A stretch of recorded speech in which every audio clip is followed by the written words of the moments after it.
किसी ने सच ही कहा है, दूसरों के साथ किया हुआ छल बर्बादी के सारे रास्ते खोल देता है।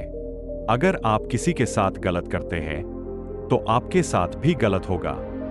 उस समय यह बात हमें समझ नहीं आती है, लेकिन देर से ही सही कर्मों की सजा जरूर मिलती है।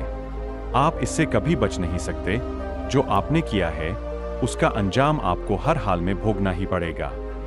और यह कहावत कितना सही है, यह हम इस कहानी के द्वारा समझेंगे। जब गौतम बुद्ध एक सभा कर रहे थे, तभी एक व्यक्ति ने उनसे पूछा, हे बुद्ध, कर्मों का फल कैसे मिलता है? अगर बुरे कर्मों का फल मिलता है तो अच्छे कर्म कैसे किए जाते हैं? गौतम बुद्ध ने कहा, मैं तुम्हें एक कहानी सुनाता हूं, तुम इसे ध्यान से सुनो। महात्मा बुद्ध अब अपनी कहानी की शुरुआत की। बहुत समय पहले की बात है। राजू और केशु नाम के दो भाई एक गांव में रहते थे। केशु अक्सर राजू को देखकर जलता था, क्योंकि राजू स्वभाव से बहुत अच्छा था। उसके दिल में सबके लिए दया और आदर भाव था। केशु का स्वभाव ऐसा था कि उसके दिल में दूसरों के लिए कोई दया नहीं था। वह हमेशा दूसरों का अनादर करता और नुकसान पहुंचाते रहता था। धीरे धीरे काफी वक्त गुजर गया। राजू और केशु के माँ बाप इस दुनिया में नहीं रहे। राजू ने खूब अच्छे से उनका अंतिम संस्कार किया। वह गांव वालों को भोजन के लिए आमंत्रित किया और ब्राह्मणों को दान दक्षिणा देकर विदा किया। वह हर साल अपने माता पिता की बरसी पर ब्राह्मणों को भोजन कराता और दान देता। यह सब चीजें केशु को पसंद नहीं आती थी और वह राजू से जलते रहता था। एक बार अपने माता पिता की बरसी पर राजू ने अपने राज्य के राजा को आदर सत्कार के साथ बुलाया और राजा के सामने ब्राह्मणों और पूरे गांव को खाना खिलाया। ब्राह्मणों को दान भी दिया ताकि उसके माता पिता स्वर्ग में खुश रह सकें। तभी राजा ने केशु से पूछा, तुम्हारा भाई तुम्हारे माता पिता के लिए इतना कुछ करता है, तुम ऐसा क्यों नहीं करते हो? क्या तुम्हें यह समझ नहीं आता कि तुम भी अपने माता पिता के लिए कुछ कर सकते हो? केशु ने कुछ नहीं कहा और चुपचाप वहां से चला गया। उसे गुस्सा आ रहा था, क्योंकि राजा ने उसकी बेइज्जती की और वह राजू से अपने अपमान का बदला लेने का सोच रहा था। अगले दिन ढोंग करना शुरू करता है। नगर के सामने जोर जोर से चीखने लगता है, मेरे माँ बाप मेरे सपने में आए थे, वह स्वर्ग में खुश नहीं है कि कोई वहां जाकर उन्हें खाना बनाकर खिलाएं, वो तभी खुश रहेंगे। उन्होंने मुझसे सपने में कहा था, राजू को मेरे पास भेज दो, वह उनकी बहुत सेवा करता है, वह इसके साथ बहुत खुश रहेंगे। राजा कहते हैं, यह तो अच्छी बात है, लेकिन इसके लिए तो राजू को मरना पड़ेगा। राजू को यह सब समझ आ गया था कि यह सब केवल उसे फंसाने की चाल है, लेकिन वह फिर भी कहता है, चलो इस बहाने सेवा करता हूं। और उसने मरने के लिए तैयारी करना शुरू कर दी। वह राजा से कहता है, महाराज, आप अगले दिन नदी किनारे एक नाव का बंदोबस्त कराए। मैं नाव से कूदकर नदी में अपनी जान दे दूंगा और फिर स्वर्ग में जाकर अपनी माँ बाप की सेवा करूंगा। राजा ने कहा, ठीक है, अगले दिन इन सभी चीजों की व्यवस्था कर दिया जाएगा।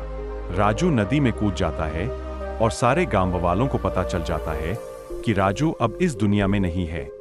अब वह स्वर्ग की ओर चला गया है, माता पिता की सेवा करने के लिए। केशु बहुत खुश था कि उसका इकलौता भाई दुनिया में नहीं रहा। जो भी जमीन है, अब वह सब मेरा है, मैं ही इसका मालिक बनूंगा। धीरे धीरे काफी दिन गुजर चले। एक दिन अचानक से राजा के दरबार के बाहर राजू बैठा होता है और जोर जोर से रो रहा होता है। राजा के सिपाही उसे दरबार में ले जाते हैं और पूछते हैं, यह चमत्कार कैसे हुआ? तुम जिंदा कैसे हो? तब राजू बताता है, मैं स्वर्ग में गया था, मैंने देखा मेरे माँ बाप अभी भी खुश नहीं है। वो मेरे पर गुस्सा हो रहे थे और कह रहे थे, तुम्हें तो खाना बनाने भी नहीं आता, तुमसे अच्छा तो केशु है जो तुमसे अच्छा खाना बना लेता है। तुम जाओ और उसे भेज दो। राजा केशु को बुलाते हैं और सारी बातें बता देते हैं और कहते हैं, तुम्हारे भाई ने माता पिता के लिए इतना त्याग किया है, अब तुम्हारी बारी है। क्या तुम उनके लिए ऐसा कुछ नहीं कर सकते? केशु को ना चाहते हुए भी ये सब करना ही पड़ता है। अगले दिन फिर से सारी तैयारी किया जाता है। केशु घर आकर सोचता है, मैं वहां जाऊंगा ही नहीं, अगले दिन शहर छोड़कर कहीं चला जाऊंगा। फिर राजू ने राजा को सारा सच बताया। वास्तव में वह जिंदा कैसे बचा? उसने पहले ही मछुआरे से बात कर ली थी, जिससे उसकी जान बची और वह 1 महीने तक नगर से दूर रहा था। फिर सही समय पर राज्य में लौट आया। वह यह सब केवल इसलिए किया क्योंकि वह केशु को एक सबक सिखाना चाहता था। इधर केशु शहर छोड़कर जाने का योजना बना चुका था। अपने योजना के अनुसार वह रात के अंधेरे में ही घर छोड़कर भाग जाता है। वह घर छोड़कर कुछ दूर गया ही था कि तभी राजा के 2 सैनिकों की नजर उस पर पड़ती है और उसे रोकने की प्रयत्न करते हैं। केशु और सैनिकों के मध्य हाथापाई और लड़ाई शुरू हो जाती है। केशु गुस्से में आकर एक सैनिक के सिर पर पत्थर से मारता है। सिर पर चोट लगने से उसकी मौत हो जाती है। यह सारी बातें जब राजा को पता चलती है, वह केशु को माफ करने वाले ही थे। अब वह और गुस्सा हो जाते हैं केशु पर और क्रोध में आकर मृत्युदंड सुना देते हैं। अगली सुबह उसे नाव से धक्का देकर मारने का आदेश जारी कर दिया जाता है। उसको उस आखिरी समय पर अपनी गलती का एहसास होता है कि जिंदगी के अंतिम वक्त में भी उसने लोगों का बुरा ही किया। उसे भी अपने जीवन के आखिरी पलों में गलती का एहसास होता है। पर वो कहावत तो सुनी होगी, अब पछताए होत क्या, जब चिड़िया चुग गई खेत, और पछतावे के साथ उसे अपनी जान से हाथ धोना पड़ता है। कहानी खत्म होने पर गौतम बुद्ध उस व्यक्ति को समझाते हैं, कर्मों का फल ऐसा ही होता है। बुरे इंसान को आखिरी वक्त तक सही और गलत का पहचान नहीं होता। जिंदगी ऐसे ही नहीं चलती। जिंदगी समझने की चीज है जिसे हर व्यक्ति को समझनी चाहिए। फिर महात्मा बुद्ध ने बोला, अच्छे कर्म को बनाने से पहले हमें इस बात पर ध्यान देने की जरूरत है कि आखिर अच्छे कर्म बनने का पहला पड़ाव क्या है। मनुष्य के द्वारा किए जाने वाले सभी कर्म उसके विचारों से बनते हैं। हमारी सकारात्मक या नकारात्मक सोच विचारों को जन्म देती है और वही विचार कर्म बनाते हैं।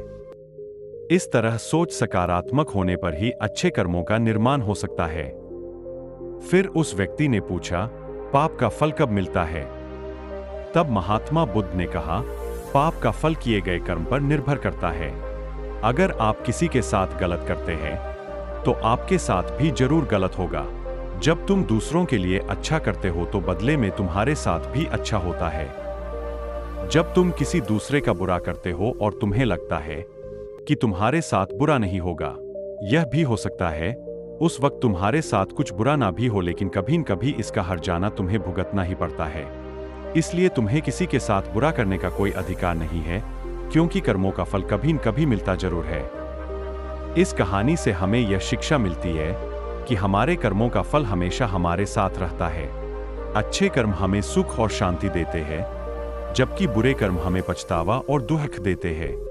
दोस्तों, अगर आपको ये कहानी अच्छी लगी हो तो कृपया करके आपकी प्यारी चैनल पीसफुल बुद्धा को सब्सक्राइब अवश्य करें, ताकि ऐसी ही सीख देने वाली कहानी हम आप तक पहुंचा सके। तो बोलिए दोस्तों, ओम नमो बुद्धाय।